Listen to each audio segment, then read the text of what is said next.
Welcome to Black Screen Stories and Parables. You will either get a story or a parable by Queen's Intuition. Tonight, we have another story. This story is called Who Moved My Cheese? It is an amazing way to deal with changes in your life and work. It originally was written by Dr. Spencer Johnson, forwarded by Kenneth Blanchard, PhD.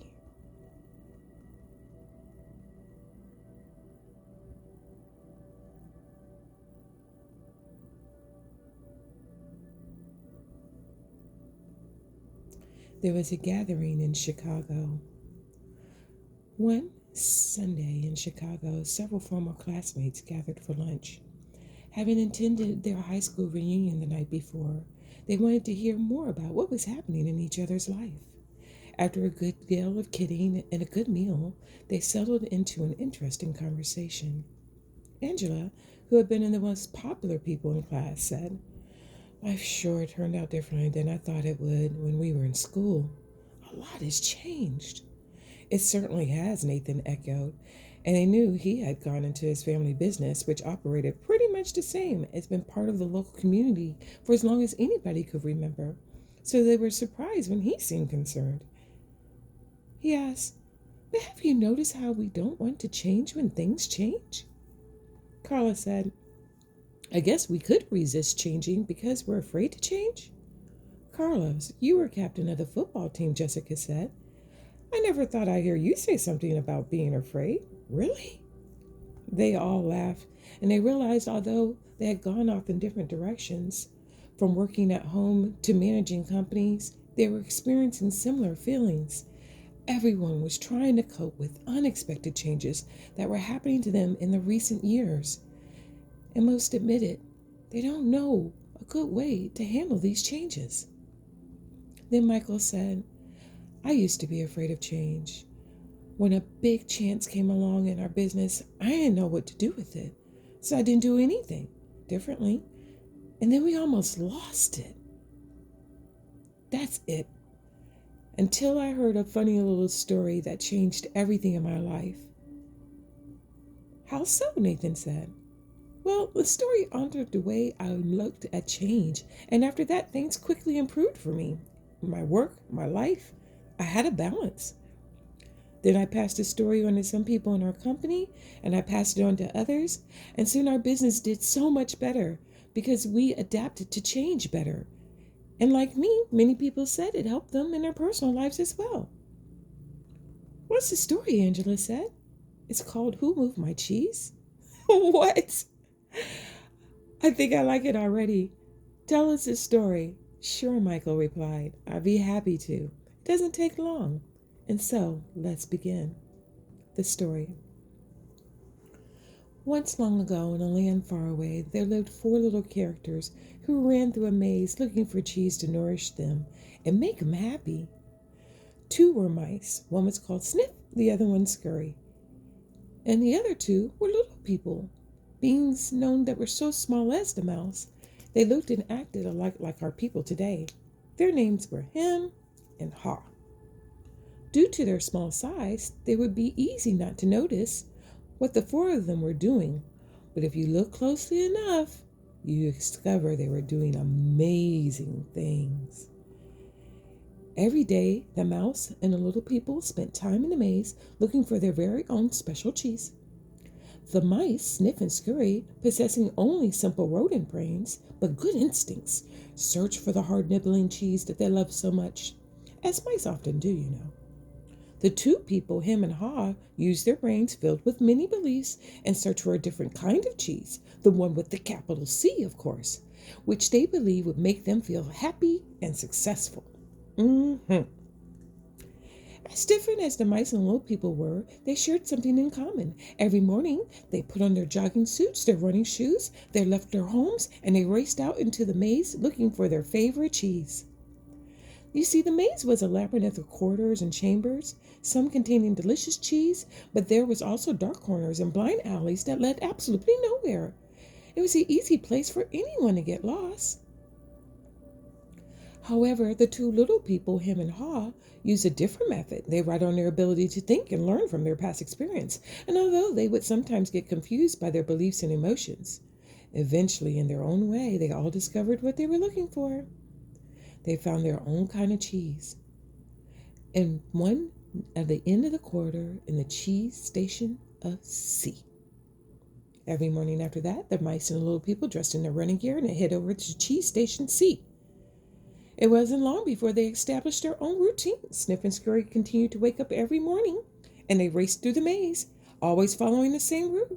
And when they arrived to the destination, the mice took off their running shoes, tied them together, hung them up around their necks so they can get them quickly, and whenever they needed them, they enjoyed their precious cheese. In the beginning, Hem and Haw also raced towards Cheese Station C every morning to enjoy the tasty new morsels that awaited them. But after a while, a different routine was set in for the little people. Hem and Haw woke each other up a little bit later, and just slower. They walked into Cheese Station C, full of assurity. After all, they knew their cheese was going to be there, and now they knew how to get their cheese. They didn't know where that cheese came from. They don't know who put it there. They just knew it was always going to be there. They assumed. As soon as Hem and Haw arrived at Cheese Station C each morning, they settled in, made themselves at home. They hung up their jogging shoes and decided they were going to use their slippers. They were becoming real comfortable on how they found this cheese. "This is great," Hem said. "This is enough cheese here to last us forever and ever and ever." The little people felt happy and successful, and they thought they were secure. It wasn't long after Hem and Haw regarded their cheese they found as Cheese Station C. This is their cheese. It was such a large store of cheese, they eventually moved their homes to get closer to it. They built their entire social standing around it. To make themselves feel more at home, Hem and Haw decorated the walls, saying even pictures of cheese would make them smile. They'd made a picture. It said, "Cheese makes you happy." Sometimes Hem and Haw would take their friends by to see their pile of cheese at Cheese Station C and point to it with pride. "Pretty nice cheese, huh? You see my cheese?" Sometimes they shared it with friends, and sometimes they didn't. Not everybody deserved this cheese, "We deserve this cheese," Hem said. "We certainly worked long and hard enough to find it. We picked up nice pieces, and we ate it." Afterwards, Hem fell asleep, as he often did. He had cheese-itis. Every night, the little people would waddle home full of cheese. Every morning, they would be confidently returning for more. This went on for quite some time. After a while, Hem and Haw's confidence grew into bare arrogance. Soon they became so comfortable they didn't even notice what was happening. As time went on, Sniff and Scurry continued their routine. They arrived each morning, sniffed and scratched and scurried to Station C, inspecting the area to see how many changes had been from the day before, and they would sit down and nibble on their cheese. One morning they arrived at Cheese Station C and discovered no cheese.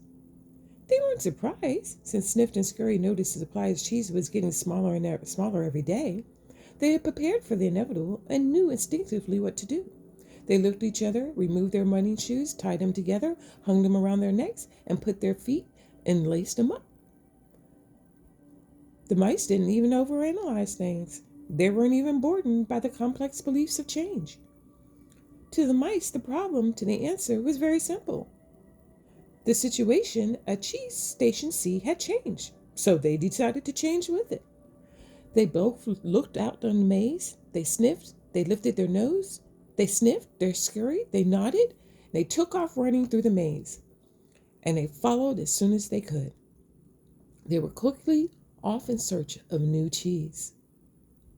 Later that same day, Hem and Haw arrived at Cheese Station C. They had not been paying attention. They didn't notice the changes. They were taking place each day, and they took for granted their cheese will always be there. They were unprepared for what they found. "What? No cheese!" Hem yelled. "No cheese! No cheese! No cheese! Where is my cheese? Who moved my cheese? Oh my God. He put his hands on his hips, his face turned bright red, and he screamed at the top of his lungs, "This is not fair! Who moved my cheese?" Ha just shook his head in disbelief. I can't believe this. He too counted on finding the cheese at the same spot every day, all day at change station C. He stood there for a long time. He frozen. He didn't know what to do. He wasn't ready for this. Him kept yelling. Ha didn't know what to do. He covered his ears. He couldn't face what was facing him. He just stood there and saw him in silence. These little people's behavior is not attractive nor productive, but it's understandable. Finding cheese wasn't easy, and it meant a great deal more for little people than it had plenty enough to eat every day. Finding cheese were little people's ways of getting what they needed, to be happy, of course. They had their own ideas what cheese meant to them, and depending on their taste, it meant something. For some, finding cheese is having material things. For others, it's enjoying good health or developing a spiritual sense of well-being. For Ha, cheese had just meant feeling safe, having a loving family someday, living in a cozy cottage on Cheddar Lane. To him, cheese was becoming a big cheese in charge of others, owning the cheese house on top of Cheese Cabaret Hill. He was a leader, of course. Because cheese was important to them, the little people spent a long time trying to decide what to do. All they could think of trying is decide, where we go next? What are we going to do next?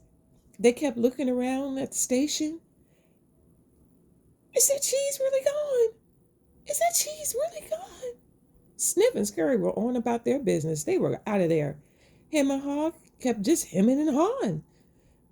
They ranted, they raved, the injustice. Oh my God, how? He just started getting depressed. What happened to my cheese? Why isn't it here? Will it be here tomorrow? I'm going to have to wait on it. Surely things are going to go back to the way they were. If it wasn't there, does he have anything to do? I mean, all his plans were based on his cheese. Did he not hang the cheese happy picture? The little people just couldn't believe it. How could this be happening? They didn't even have warning. It wasn't right. It just wasn't right, I tell you. This is not how things were supposed to be. Him and Ha went home hungry that night, discouraged. But before they left, Him wrote on the wall, "The more important your cheese is to you, the more you're going to want to hold on to it." The next day, Him and Ha left their homes, and they returned to Cheese Station C again, where they expected somehow to find their cheese.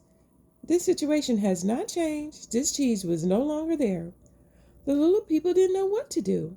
Him and Ha just stood there, like immobilized statues. Ha shut his eyes tight, started rubbing on his forehead, rubbing his hands over his ears. He just needed to block everything out. He didn't want to know where the cheese supplies had gradually gotten smaller. He believed it just been moved all of a sudden. Doesn't really understand this. Him analyzed the situation over and over again. His complicated brain, huge belief system took a hold.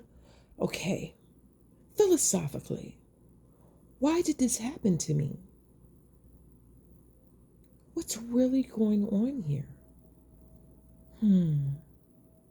Finally, Ha opened his eyes. He looked around and said, "By the way, you see Sniff and Scurry? You think they know what's going on? You think they know what we don't?" Him said, "What you think they know?" Him continued, "It's just simple. Mice. They respond to what happens. We're little people. We're special. We know better than them. We should be able to figure this out on our own. And besides, we deserve better than this. This should not have happened to us in the first place. And if it does, we should at least get some better benefits. You know what I'm saying? Our next cheese is going to be wrapped in gold." Why should we get benefits again? Said Ha. Because we entitled, Him claimed. Entitled to what? We entitled to our cheese. Why, Ha said. Because we don't cause no problems, Him said. Somebody else did this, and we shouldn't have anything to do with that. We gonna get something out of this. Ha suggested, maybe we should just stop analyzing this situation so much and get going and find some new cheese. Him argued. We gonna get to the bottom of where this cheese went from this here station. See? While him and Ha were still deciding what to do, Sniff and Scurry were already on their way. They went further and deeper into the maze, up and down corridors, looking for the cheese at every cheese station they could find. They didn't think anything else of it, but they were going to find their new cheese. They didn't find any for some time. And they finally went into an area of the maze they had never seen before. Ha! Ha! Cheese station number N. They squealed in delight. They found what they were looking for. The great supply of new cheese. They could hardly believe their eyes. It was the biggest cheese the mice had ever seen in their life. In the meantime, him and Ha were still back at Station C, evaluating their situation, revelating on what was lost. Now, they were suffering from the effects of no cheese. They were frustrated, angry, blaming each other. They were hangry, starving. Now, that Ha thought about his mice buddy Sniff and Scurry. He wondered, had they found any cheese yet? He believed they might be having a hard time as they were running the maze, usually involved with uncertainty. But he also knew it was likely they would only last for a little while. Somehow, Ha would imagine Sniff and Scurry finding new cheese and enjoying it. He thought about how good it would be for him to be on an adventure in the maze, find fresh new cheese his own. Monterey Jack. He can almost taste it. The more clearly Ha saw the image of himself finding and enjoying new cheese, the more he saw himself leaving Cheese Station C. Let's go! No, him said. I like it here. It's comfortable. We got pictures on the wall. It's what I know. Besides, it's dangerous out there. It is not. You've run through these mazes before, don't you remember? We can do it again. Listen, I'm too old for that, him said. I'm afraid I'm not interested in getting lost and making a fool of myself. Are you? With that, Ha, fearing to fail, returned his hope of new cheese, just faded away. So every day the little people continued to do what they'd done before. They went to Station C. They found no cheese. They returned home, carrying nothing but their worries, frustrations, and empty stomachs. They tried to deny what was happening. They found it harder to get to sleep. They didn't have the energy the next day. They were becoming irritable. Things were just falling apart. Their homes were no longer nourishing places they once were. They had difficulty sleeping. They were having nightmares. They couldn't find their cheese. It was tormenting them day after day. But him and Ha still just did this every day, going back to Station C and waiting in vain. Him said, we can just work far harder and we'll find there's nothing really changed that much. The cheese is probably nearby. We just need to go look for it. Maybe it's just behind the next wall. Next day, him and Ha returned with their tools. They held up the chisel while Ha banged on the hammer until they made a hole in the wall in Station C, and they peered inside it, and they found no cheese. They still in the same place, trying to make a change decision. They were disappointed, but they believed they could solve the problem, so they started earlier, they stayed longer, and they worked harder. After a while, there was a huge hole in the wall, and they beginning to realize the difference between activity and productivity. Maybe, him said, we should just sit here and see what happens. Sooner or later, they got to put this cheese back. That's where the cheese belongs. It belongs here. Ha wanted to believe that. So each day he went home and he rested, returned reluctantly with him, Cheese Station C. This cheese never appeared. It was not coming back. By now the little people were growing weak. They're hungry. They're stressed. Ha was getting tired of just waiting in their situation to improve. He began to see that the longer he stayed at Station Cheeseless, the worse off they were going to be. Ha knew they were losing their edge. Finally, one day, Ha just laughed to himself. Look at me, ha ha. I keep doing the same thing over and over again, and why things aren't getting better. This is ridiculous. This is ridiculous. What am I doing? Ha didn't like the idea of having to run the maze again because he knew he might get lost. He didn't know what was out there. He didn't know where he was going to find his cheese, but he had to laugh at his folly when he saw that what fear was doing to him. He was actually paralyzed. He asked him, "Where we put our jogging suits and running shoes?" It took them forever to find them underneath the rubble. They put everything away once they found the cheese in Cheese Station C. They knew they weren't going to be needing this stuff no more. As Him saw his friend getting his gear on, "You going in that maze again? Why don't you just sit here? Stay with me. You know they're going to put this cheese back." You just don't get it, do you? I ain't want to see it either. But now I truly realize they're not going to put our old cheese back. That's yesterday's cheese. Yesterday's news. We need that new. We need new cheese. Him argued, What if there's no cheese out there? Even if there is it going to be Monterey Jack? I mean, Kobe, Swiss, what is it? What if you don't even find it? I don't even know, Ha said. He asked the same questions to himself many times over and over again, and he started to feel the same fears come back, the same things that paralyzed him before. And then he thought about finding that new cheese and all the good things that new cheese could be. And he gathered up his courage and he said, sometimes things have to change and they will never be the same again. This is one of those times, and this is one of these changes. It's life. Life moves on. We should move on with life. Ha looked at his emaciated companion. He tried to talk sense into him. Him's fear had just overrun him, and it turned into anger, and he simply would not listen. Ha didn't mean to be rude to his friend. He had to laugh at how silly they had both been. Ha prepared to leave. He started to feel more alive than he's ever felt before, knowing he was finally going to be able to laugh at himself, let go, and move on. He announced, "It's maze time! Hey!"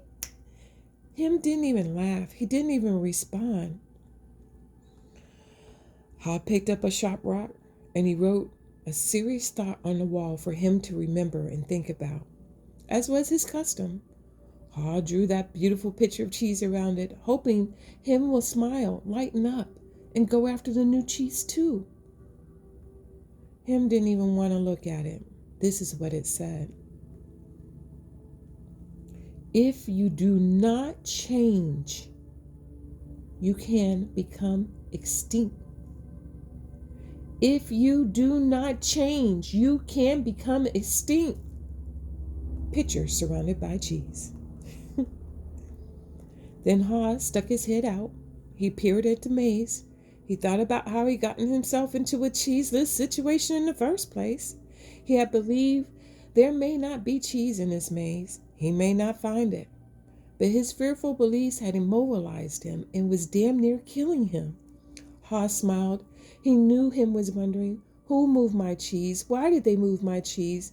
Why don't you get up with the cheese and move sooner? He started into the maze. Haas looked over where he came from. He felt a certain type of comfort. He can feel himself being drawn back into familiar territory, even though he hadn't found the cheese there for some time. Ha became very anxious and wondered if he really wanted to go into this maze, and then he decided he was going to write again. So he wrote a saying on the wall ahead of him and stared at it for some time. What would you be willing to do if you weren't afraid? What would you do if you weren't afraid? What would you be willing to do as surrounded by cheese?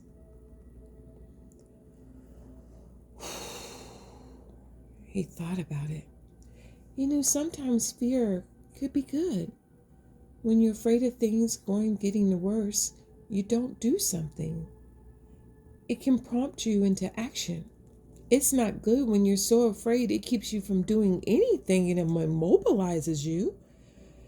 He looked to his right as part of this maze he'd never seen and felt stricken by straight fear.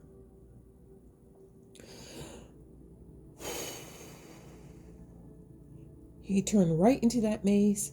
He started slowly, deep into the unknown. He tried to find his way. He was worried at first. He might have waited too long. At Cheese Station C, he might have missed his opportunity. He hadn't had cheese in so long, he was weak. He could only go so fast and so far. It took him so much longer. It was painful, it was hard, it was difficult. He decided if he never got a chance again, he would adapt to change so much sooner. He would make things so much easier on him. And then he smiled as he thought, better late than never. I'm going to do this. During the next several days, he would find little pieces of cheese here and there, but nothing that lasted very long. He knew he had to keep going. He hoped he would find enough cheese to take some back to his friend him and encourage him to come out into the maze like him. He didn't feel confident yet. He had to admit he found it confusing in the maze. Things seemed to have changed since the last time he was out here. Just when he thought he was getting ahead, he would get lost in the corridors. It seemed his progress was 2 steps towards, 100 steps backwards. It was a challenge. He had to admit, being back in this maze hunting for cheese wasn't nearly as bad as he feared it might be, but it did cause work. As time went on, he began to wonder, is it even realistic to expect to find a new cheese station? He wondered if he'd bitten off more than he could chew. Then he laughed at himself.